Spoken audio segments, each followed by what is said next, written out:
Shalom and welcome to Cuppa Torah. My name is Hannah Tamar. I was going to post something about Purim, but I had this amazing aha moment this week that I really wanted to share with you. We are in the month of Adar, and it is actually commanded for us to be joyful and to be happy.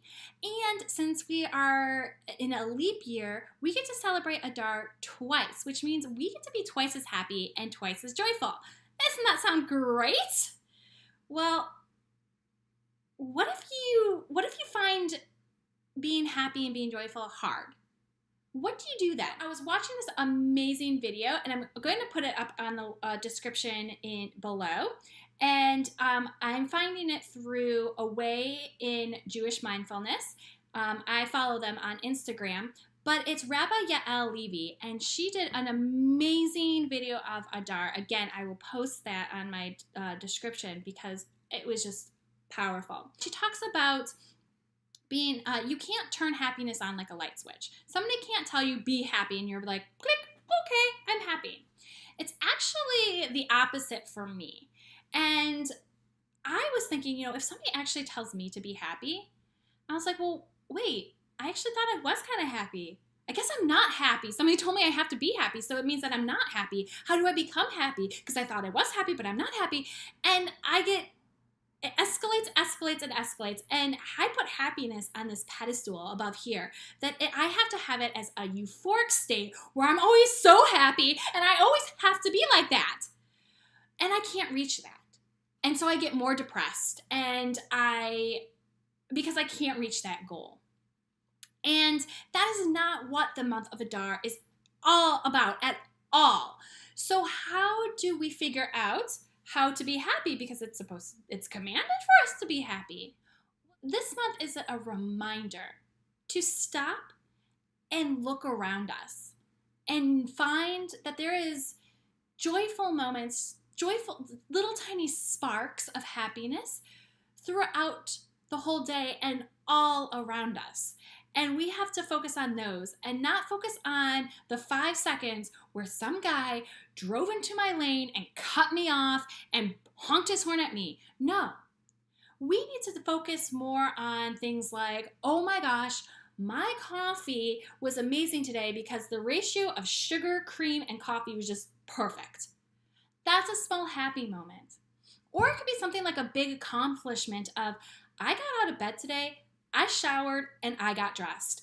That's amazing. If that is the only thing you could do today, I congratulate you, because that is a huge accomplishment. The month of Adar is a reminder for us to find the small things and not focus on the big things. Now, what about those people who find happiness really easy? And they're like, well, I'm happy. Of course I'm happy. I'm always happy. And what about that? Like, what does that commandment of being happy and joyful mean for them? This is where I had this amazing aha moment. I was teaching my students about Shalom Bayit, peace in the home, and about balance. And there has to be balance to bring peace. And say somebody gets off balance, it takes the other person or whoever's in that house to raise them up and have them lean on them until they find that balance again. So balance is like a give and take kind of thing. And that's where my aha moment was. The month of Adar is a reminder for us to bring that balance of peace and joy back in not only our house, but the world and ourselves. We can think of bayit as a house, a structural house with doors and windows and a roof, or bayit as my own vessel, my own self. This is my own home.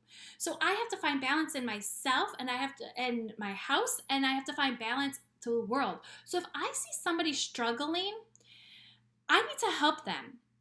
It is a commandment to go and help them, whether it be a smile, giving my change so somebody can get on the bus, paying it forward and paying for the coffee of the person behind me. It doesn't matter what that is. It's spreading that joy and finding that balance and bringing balance into everything that you do and we do as a collective whole. This week, I really want us to focus on joy. And I want us to focus on bringing joy to ourselves and finding those little small moments. It doesn't always have to be that euphoric high, just something simple, something small, a little tiny spark.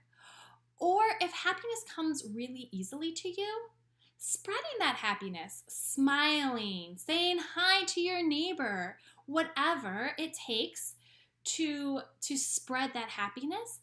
And not only should we bring joy into ourselves, but to our house, and not only to our house, but to the world and the people around us. So on that note, I will say, Shalom.